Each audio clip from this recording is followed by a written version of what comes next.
오늘 본문 가운데 두 사람이 나와 있죠. 지혜로운 사람 그리고 어리석은 사람. 물론 세상에서도 지혜로운 사람도 있고 어리석은 사람도 있는데 이 세상 지혜로 볼 때는 세상에서 그렇게 지혜로운 사람처럼 보이고 그래도 하나님 안에서의 지혜는 또 다른 거죠, 우리가. 그래서 오늘 지혜로운 사람이 누군지 어리석은 사람이 누구인지 이렇게 보여주는데 여기 이제 24절에 보니까 누구든지 나의 이 말을 듣고 행하는 자는 그 집을 반석 위에 지은 지혜로운 사람 같으리니, 그리고 26절에는 나의 이 말을 듣고 행치 아니하는 자는 그 집을 모래 위에 지은 어리석은 사람 같으리니. 자, 이 말을 듣고 행하는 자는 지혜로운 사람인데 그 사람은 반석 위에 집을 지은 사람이고, 이 말을 듣고 행치 아니하는 자는 모래 위에 집을 지은 어리석은 사람 같다, 이렇게 말씀하셨어요. 그럼 여기서 이 말을 듣고의 이 말이 무슨 말입니까? 이 말이 무슨 말이에요? 나의 이 말을 듣고 그러셨는데, 이것은 마태복음 5장 1절 이하에 있는 이 5장, 6장, 7장의 산상수훈 전체를 말씀하시는 거예요. 마태복음 5장 1절에 보니까 예수께서 무리를 보시고 산에 올라가 앉으시니 제자들이 나온지라 입을 열어 가르쳐 가라사대. 예수님이 산에 올라가니까 제자들이 나와서 입을 열어 가르치신 5장, 6장, 7절의 이 산상수훈입니다. 제가 이스라엘 가서 여기에 예수님이 산상수훈 이 말씀을 가르쳤다고 하는 그 산에 그 자리에 가봤었어요. 그럼 거기에 관중들이 쫙 산 밑에 있는데 이 바람이 꼭 그렇게 불면은 마이크가 없어도 다 들리게 될, 신기한 거죠. 그 하나님이, 예수님이 바로 그런 자리에 가서 말씀을 전하시는 거예요. 아주 그런 일이 있어요. 이렇게 바닷가에 가다가 거기에 이제 무슨 큰 해당 같은 거나 이렇게 돌로 경기장 같은 걸 지었는데 거기도 이제 설교하는 단이에요. 거기서 말하면 바닷바람이 이렇게 불어갖고 다 들리게 돼 있어요. 그게 밑에서 얘기해도 위에까지 다 들리고. 근데 그런 원리, 이게 지금 산 위에서 가르치는데 바람을 통해서 군중에게 다 들리는 거예요, 이게 지금. 그래서 산에서 말씀하셨다고 해서 산상수훈 또는 산상보훈 그렇게 말씀하잖아요. 예수님의 가르침이 이제 많이 있는데 요 5장, 6장, 7절이 가장 귀한 말씀으로 그렇게 아주 주옥과 같은 그런 말씀으로 예수 믿지 않는 사람이라도 이 말씀을 인용해서 예수님이 하신 말씀을 깨달을 만큼 그렇게 귀한 말씀이에요. 근데 그 귀한 산상수훈의 첫 번째 나온 것이 3절에서 12절까지 팔복인 거예요. 심령이 강한 자는 복이 있나니 천국이 저의 것이며. 자, 이 팔복인데 우리는 이걸 8단 진복이라고 하잖아요. 8개 계단이다. 진짜 복을 받는, 영생의 복을 받는 8개 계단이라고 하는 거죠. 그 옛날 믿음의 선조 야곱이 베들에서 꿈을 꾸는데 사닥다리가 나타났잖아요. 하늘에까지 천사들이 오락내리고, 그게 야곱이 올라가야 할 믿음의 사닥다리였었어요. 그게 사실은 산상수훈의 8개 계단과 같은 원리입니다. 그래서 이제 이 5장 결론에 5장 48절에 보면은 그러므로 하늘에 계신 너희 아버지의 온전하신 것 같이 너희도 온전하라. 온전히 완전이라고 말씀드렸죠. 그러니까 오늘 하나님이 완전하신 것처럼 너희도 완전하라. 이 결론이 산상수훈의 이 계단을 다 올라가서 오늘 10절 말씀 보니까 의를 위하여 핍박을 받은 자는 복이 있나니 천국이 저의 것이며, 그 심령이 가난 자가 복을 받는 그 복은 보증으로 받는 천국이에요. 이스라엘 말하면 애굽을 떠났다 이 말이죠. 그럼 애굽을 떠날 때 우리도 마음속에 성령을 받잖아요. 그럼 그 성령이 가나안 땅까지 데려다 주겠다는 거예요. 성령. 그 보증하는 성령이에요. 그래서 계단을 쭉, 그래서 이렇게 예수님이 나의 이 말을 듣고 지켜 행하는 자다 이러면서 먼저 팔복을 딱 말씀하시고 8단지복을 말씀하시고 이런 계단을 밟아와야 오늘 너희가 나의 완전함에 이르는 것이다. 그거를 펼쳐놓은 거예요. 나머지 6장 7장 말씀들은. 그래서 이 말을 듣고 이걸 행하는 자가 지혜로운 사람이다. 그럼 예수님이 오신 목적이 뭐예요? 하나님 나라를 주려고 하는 건데 그 하나님 나라 이루려면 너희가 이 말을 지켜서 그 계단을 다 따라 올라와야 된다. 세상의 소금이 되어야 되고 세상의 등불이 되어야 되고 이 계명 중에 하나도 다 이제 지켜야 되고 5장에서 계속 말씀하면서 7장까지 전체 이 말씀 전부 이거를 행하는 자는 지혜로운 자고 이 말씀을 지켜 행하지 않는 자는 미련한 자다 이렇게 말씀하신 거예요. 근데 지혜로운 자는 집을 반석 위에 지은 자고 그 다음에 행치 아니하는 미련한 자는 모래 위에 집을 지은 사람이다 그랬어요. 모래 위에 집을 지으면 그것이 기초가 약해서 무너질 수밖에 없잖아요. 뭐 지금은 뭐 건축술이 발달하니까 뭐 바다에다도 뭐 파일을 박고 뭐 강에도 파일 박고 모래에도 파일을 깊이 쇠파일을 박아 그냥 그 위에다 집을 짓잖아요. 근데 옛날에는 이 모래 위에 무슨 집을 어떻게 짓겠어요? 그래서 오늘 이 반석이 무엇인가 하는 거예요. 반석이 무엇이냐? 그럼 우리가 이 반석 위에 집을 져야 되는데 그래야 지혜로운 사람이고 그게 말씀을 지켜 행하는 사람인데 반석이 뭐냐 그 말이죠. 고린도서 3장 10절에 보면 사도 바울이 내가 지혜로운 건축자가 되어서 집을 세우는데 예수 그리스도라고 하는 터 위에 집을 세우겠다. 이렇게. 예수님이 터입니다. 집을 세우는 터예요, 예수님이. 그리고 히브리 3장 6절 말씀에 보면은 우리가 다 하나님의 집이다 그랬어요. 우리가 집입니다. 그래서 구약의 모세는 그 집의 사환으로 일을 한 거고 예수님은 그 집의 집 맡은 아들이다 그랬잖아요. 하나님의 집에 예수님은 아들이고 우리는 다 그 집의 구성원들, 우리 자체를 집을 짓는 그 구조로 집이에요, 집. 그래서 우리가 예수님이라고 하는 터 위에 집을 짓는 것이 이제 신앙생활인데 또 반면에 예수님을 성경에는 돌이라고 말씀하죠. 돌. 예수님이 돌입니다. 자, 한번 볼까요? 계시록 2장 7절입니다. 17절에 17절. 귀 있는 자는 성령이 교회들에게 하시는 말씀을 들을지어다. 이기는 그에게는 내가 감추었던 만나를 주고 또 흰 돌을 줄 터인데 그 돌 위에 새 이름을 기록한 것이 있나니 받는 자밖에는 그 이름을 알 사람이 없느니라. 흰 돌이 나오죠. 흰 돌. 그래서 흰돌 교회 뭐 그런 이름 많이 쓰잖아요. 그럼 예수님이 흰 돌이에요. 의로운 돌이다 말이죠. 그럼 예수님이 길이요 진리요 생명이라고 했잖아요. 그러니까 의로운 생명을 흰 돌이라고 하는 거예요. 이기는 자에게는 거기에 새 이름을 기록해서 주겠다 그렇게. 그러니까 예수님의 생명을 받는 거예요. 이기는 자들은. 근데 거기에 새 이름을 받는 거예요. 그래서 의로운 생명인 흰돌, 예수님이 의로운 돌이고 흰돌이에요. 이걸 또 한문으로 써갖고 백석이라고 그래갖고 백석 교단도 있고 백석 대학교도 있고 그러잖아요. 다 흰돌에 그게 백석, 그게 다 성경에서 나오는 이름입니다. 백석 교단이 있고 백석 대학교도 있고 그러잖아요 지금. 그게 흰돌입니다. 흰돌. 그 다음에 다니엘서 2장 45절이에요.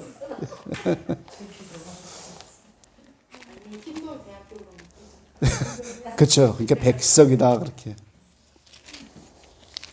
다니엘서 2장 45절 말씀이에요.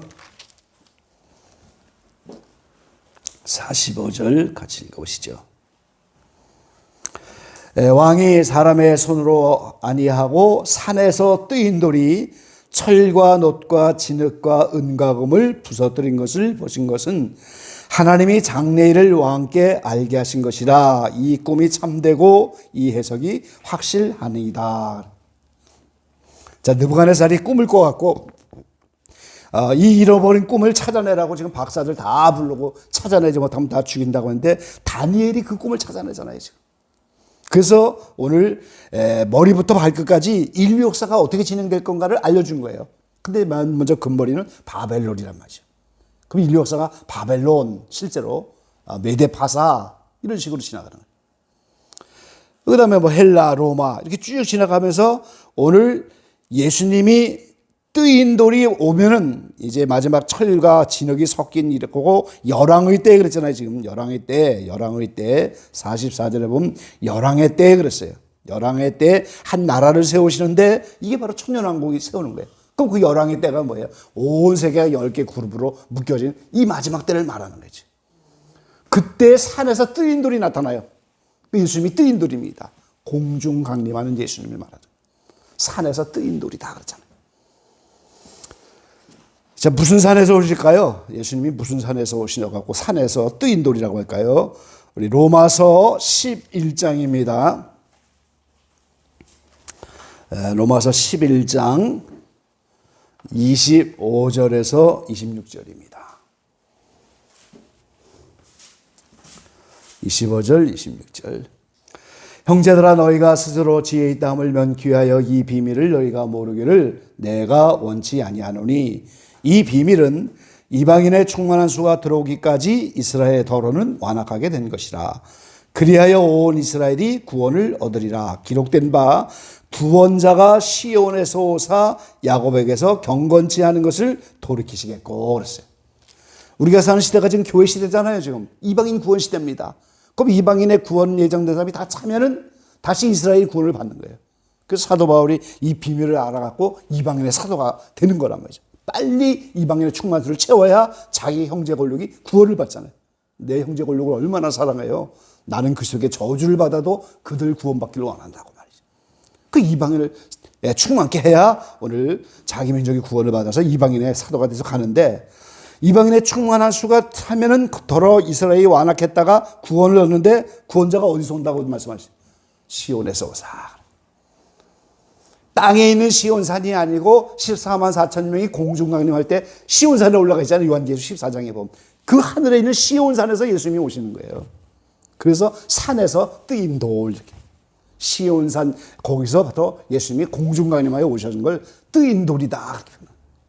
예수님이 뜨인 돌입니다. 그럼 예수님이 오면 오늘 그 느부갓네살이 꿈꿨던 바벨론부터 그 신상, 거대한 죄악 세상을 예수님이 그 신상을 쓰러뜨려서 죄악 세상을 다 멸망시키고 한 나라, 영원한 나라라고 했죠. 거기서 아십시오. 영원한 나라를 그때 세우는 거예요. 그 예수님이 공중간에 오시면 7년 대환란 지나면서 영원한 하나님의 나라, 땅에서 나타나는 천년왕국이 나오는 거예요. 이제 그게 정말 그런 나라가 이루어지는 때를 우리가 눈앞에 두고 사는 거예요. 그 다음에 에베소 3장 보겠습니다. 에베소서 3장 2장이죠. 2장 에베소서 2장 20절로 22절까지. 너희는 사도들과 선지자들의 터위에 세우심을 입은 자라 그리스도 예수께서 친히 모퉁이 돌이 되셨느니라. 그의 아래서 건물마다 서로 연결하여 주 안에서 성전이 되어가고 너희도 성령 안에서 하나님의 거하실 처소가 되기 위하여 예수 안에서 함께 지어져 가느니라. 아멘. 사도 바울이 고린도서 3장에는 예수님을 터라고 했는데 여기서는 사도들과 선지자들의 터인데 예수님이 그 성전이라는 건물에 모퉁이 돌이 되셨다 이 말이죠. 모든 건물마다 모퉁이 돌이 있잖아요. 코너스톤이라는 코너의 말이죠. 그 예수님이 모퉁이 돌입니다. 교회라고 하는 집, 성전의 모퉁이 돌. 자, 그 다음에 마태복음 21장이에요.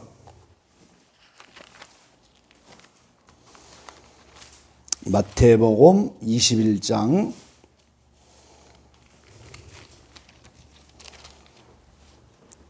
42절입니다.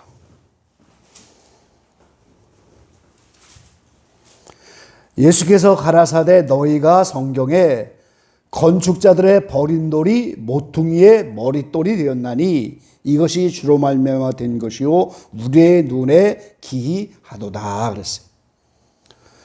자, 이스라엘이 먼저 구원을 받도록 구약시대 하나님이 이스라엘을 불렀는데 그 이스라엘 사람들도 사도 바울처럼 건축자들이에요.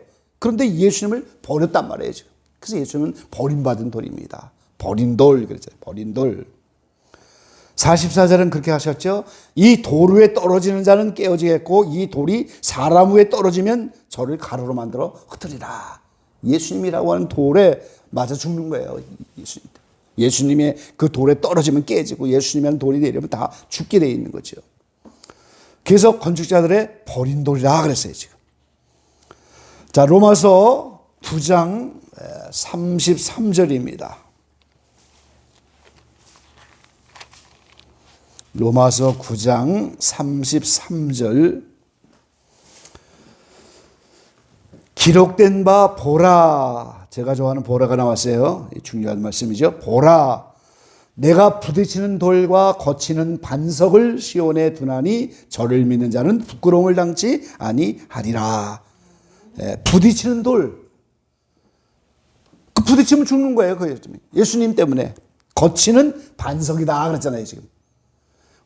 예수님이 반석이신데 거치는 반석이다. 이제 그 돌이 이렇게 길거리에 돌이 뾰족하게 튀어나오면 걸려 넘어지기도 하고, 아이들이 걸려 넘어지도 않는 그 찬양처럼 예수님이 걸림돌이 된단 말이에요. 오히려 사람들이 그 예수님 때문에 망하고, 예수님이 안 왔으면 지옥 갈 일도 없는데 예수님이 오시니까 거치는 돌이 되고 거치는 반석이 되고. 그래서 예수님이 반석이에요, 반석.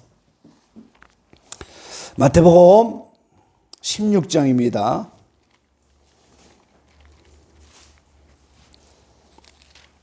16장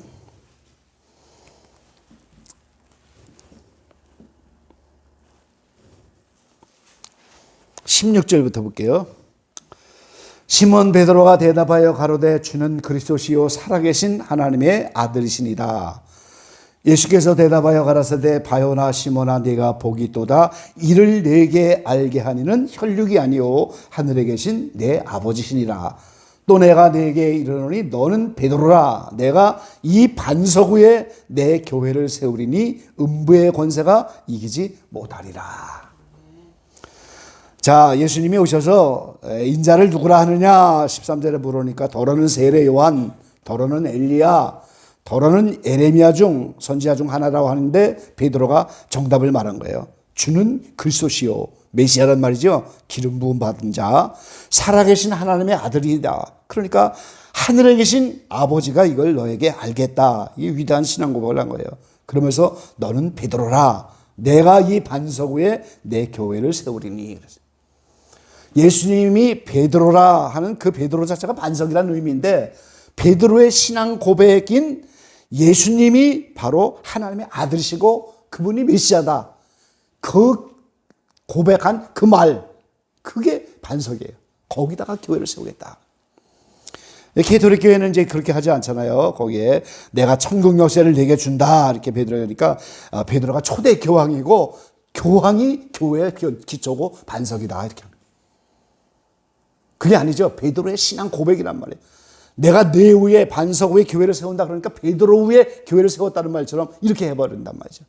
그래서 초대 교황인 베드로가 오늘 교회의 기초다 이렇게 가톨릭은 해석을 하는데, 그게 아니고 예수님이 반석이에요. 지금.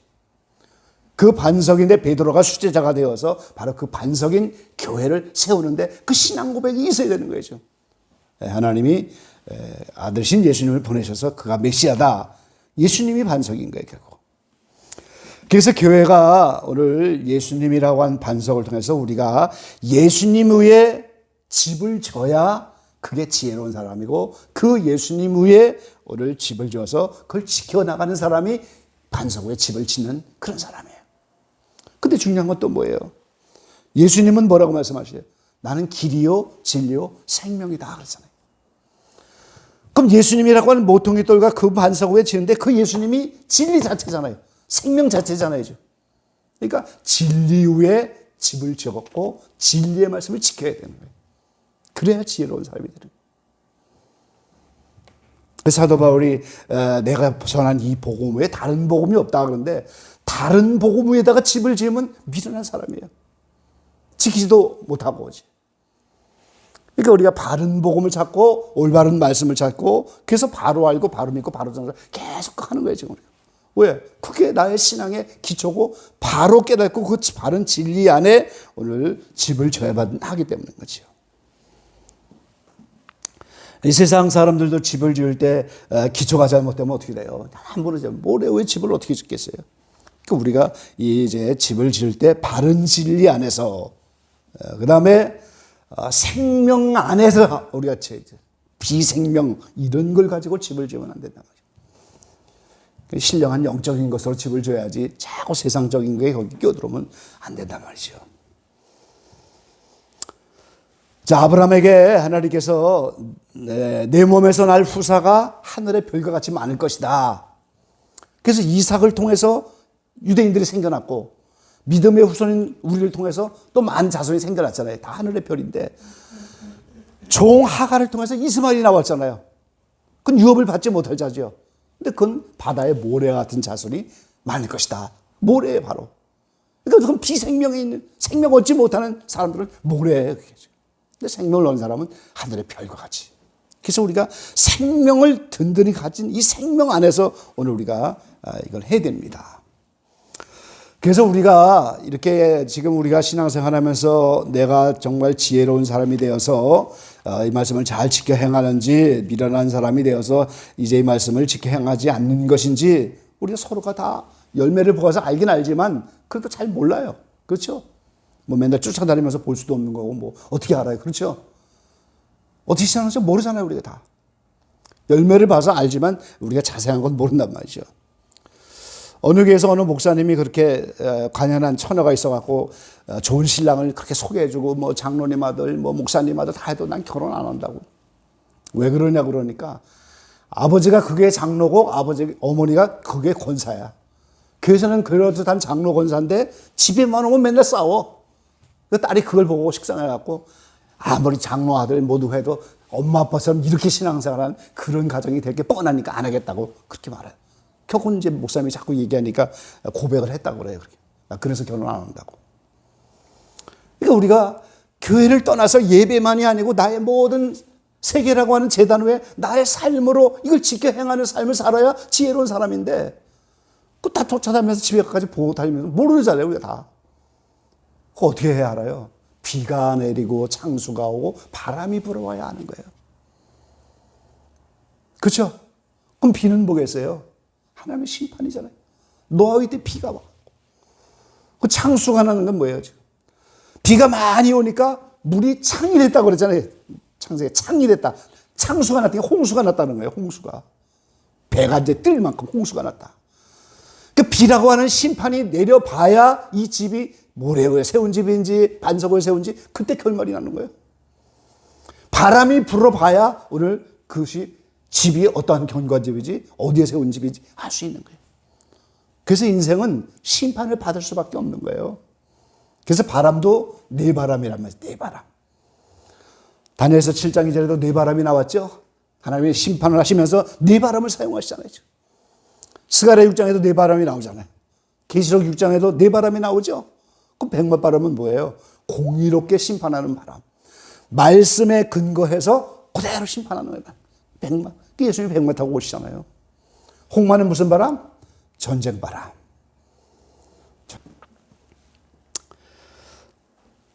그럼 그 흑마는 뭐예요? 기근이잖아요. 기근. 먹지 못한 기근 말이죠. 청황마는 뭐예요? 사망. 전쟁으로 사망하고 기근으로 먹지 못해서 죽고 전염병으로 죽고 말씀대로 심판받아서 죽고 이 네 가지 바람을 가지고 인류 역사를 주관하시는 거예요. 지금 하나님께서. 그 심판의 바람. 그 지금은 큰 바람, 대환란용 바람을 붙잡고 있으니까 아직 대환란이 안 온 거죠. 그 바람을 탁 놔버리면 기근이 오고 전쟁이 오고 다 와갖고 결국 사망이 오고 심판을 받는단 말이죠. 그래서 반드시 심판은 오게 돼 있는 거예요. 그래서 이 사람이 반석 위에 지은 집에 이런 사람인지 말씀을 지켜 살았던 사람인지 말씀을 지키지 않은 어리석은 사람인지 모래 위에 지은 집인지 비바람이 불어와 봐야 심판을 해봐야 알잖아요. 그래서 환란은 반드시 오는 거예요. 그래서 7년 대환란은 바람의 역사하고 비의 역사로 심판하는 역사예요. 그 인류를 한꺼번에 다 모아놓고 거기다가 심판하는 거예요. 마태복음 7장의 이 말씀이 지금 7년 대환란으로 이루어지는 거예요. 피가 내리고 창수가 그다음에 바람이 불어봐야 하는데 그 우리가 지금 예수 믿고 현대 연단을 받으면서 가잖아요. 그 7년 대환란을 면제받는 사람은 누구예요? 휴거되는 분이죠. 광야 40년을 다 연단 마치고 갔다는 그 얘기는 뭐예요? 심판이 면제된 거예요. 그러니까 지금 현재 내가 여러 가지 원수 만나서 여러 가지 사건을 겪으면서 환란 폭발을 지나는 게 말씀 지키는 훈련이고 이것 자체가 심판이야. 매일매일 심판받으면서 가는 거예요. 할렐루야. 활보라니까 얼마나 좋아요. 그렇죠? 활보라니까 얼마나 좋아요. 연단을 감당할 만큼 활부로 해주니까 지금 사는 거예요. 한꺼번에 하면 어떻게 돼요? 감당 못해요. 그럼 하나님 말씀 자체를 어기시는 거잖아요. 감당할 만큼만 한다고 약속하셨는데. 욕 같은 시련 겪는 사람 특별한 사람입니다. 그렇죠. 감당할 만한 사람이니까. 감당할 만큼 지금 활부로 주고, 활부라도 이건 뭐 일수 찍는 것을 매일매일 조금씩 주는 거야, 이게 활부로. 그러니까 우리가 지금 예수 믿는 순간부터 그 연단받는 가정이 지금 심판대 이미 들어간 거예요. 지옥에서 있는 인생을 끌어가고 여기다 가는데 그 심판을 받는 거예요, 우리가 지금. 그게 감사한 거죠, 지금. 나중에 환란 때 가서 심판받을 걸 지금 미리 받으니. 그 심판이 40년이 끝나는 사람은 7년 더 가려고 해서 면제받고 심판대를 면제받는 거예요, 그래서. 백보자 심판만 가서 받으면서 나는 3층 전에 무슨 마을, 어디로 가서 무슨 면류관 쓰고 무슨 주택에 무슨 세마포를 입어라. 최종적인 상급만 결정이 나는 거지. 이 심판대를 지나가는 거예요, 우리가. 그러니까 매일매일 사는 게 심판이다. 심판의 원리 책을 줘서도 봤어야지 말이죠. 뭐. 그거 봤으면 설교다 할 필요도 없는데. 안 봤잖아요, 그렇죠? 예. 인생은 심판대를 앞에 두고 우리가 심판받으며 사는 건데 지금 이것이 심판이다 하는 개념을 알고 사시면 하나님이 나를 한꺼번에 이렇게 심판하는 것이 아니고 조금씩 조금씩 감당할 만큼 심판해서 심판의 과정을 지켜나가는. 그러니까 오늘 연단받는 건 한마디로 말하면 말씀 지키는 훈련을 하는 거예요. 예, 신명기 8장 하나 보시고 마칩시다. 신명기 8장.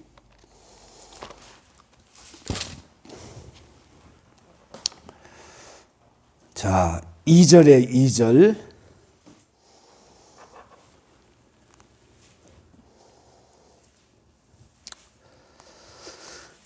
2절에서 4절까지 같이 한번 읽어보겠습니다.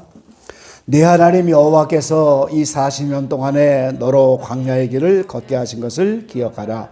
이는 너를 낮추시며 너를 시험하사 내 마음이 어떠한지 그 명령을 지키는지 아니 지키는지 알려 하심이라. 너를 낮추시며 너로 줄이게 하시며 또 너도 알지 못하여 내 열조로 알지 못하던 만나를 내게 먹이신 것은 사람이 떡으로만 사는 것이 아니요 여호와의 입에서 나오는 모든 말씀으로 사는 줄을 너로 알게 하려 하심이니라. 이 40년 동안에 내 의복이 헤어지지 아니하였고 내 발이 붙들지 아니하였느니라. 광야를 지나는 목적이 나왔죠. 왜 우리가 지금 40년 광야를 지나가느냐? 낮추시는 거예요. 겸손하라는 거지요. 그 다음에 뭐예요? 너를 시험하셔서 마음이 어떠한지 그 명령을 지키는지 아닌지 알려 하심이라. 광야 생활이 말씀 지키는 훈련인 거예요. 우리가 매 순간에. 또 지키기 어려우니까 원수가 나타나면 막 그냥 원망불평을 하고 짜증내고 혈기 부리고 뭐 원수 나타나면 환경에서 매일매일 말씀 지키는 훈련으로 주시는 건데 그거 못 지켜요. 그 지혜로운 사람이 아니고 비련한 사람이다. 그 집이 모래 위에 세워지는 거예요. 그럼 이 40년 동안에 의복이 헤어지지 않고 발이 붙들지 않고 만나로 먹이면서 왜 그렇게 해요? 말씀 지키는 훈련을 하지 않으면 가나안 땅에 들어갈 수가 없으니까 살려두는 거야. 지금 우리 이뻐서 살려두는 게 아니에요. 말씀 지키는 훈련을 감당하라고 살려주는 거예요. 감사한 거죠. 그대로 죽으면 어떻게 돼요? 영계의 심판대 가서 심판 받아야 되잖아요. 그 상급도 없어. 그냥 깨끗하게만 하는 거예요. 그 사는 동안에 심판을 조금이라도 더 받고 더 높은 천국을 향해서 갈 수 있는 환경이 열려. 그 살려두시는 거예요. 그 얼마나 감사해요. 어떤 환경이 됐든지 간에 살려두시니까 감사한 거예요. 그래서 하루하루가 은혜의 때고 표면장력의 기간이다. 그래서 은혜를 따라 은혜를 헛되이 받지 말라 그렇게 말씀하시는 거예요. 예, 골로새 1장 28절 29절에 잘하는 것처럼 각 사람을 완전케 하려고 한다고 했어요. 발단진복의 말씀을 다 계단을 올라가야 되고 다 완전한 길로 가야 되는데 오늘 산상수훈의 이 말을 지키는 자가 지혜로운 자고 반사후에 집을 지는 자다. 진리를 따라 살고 진리를 깨닫고 그 후에 우리 신앙의 집을 잘 져서 지혜로운 사람 그렇게 되어야 됐고요. 에베소 5장에 보면은 세월을 아끼라 지혜로운 자가 되라 그러잖아요. 얼마나 살겠어요. 사는 동안에 지혜롭게 하나 더 말씀을 더 지켜서 반석에 잘 집을 짓는 저와 여러분 되시기를 주의 이름으로 간절히 축원합니다.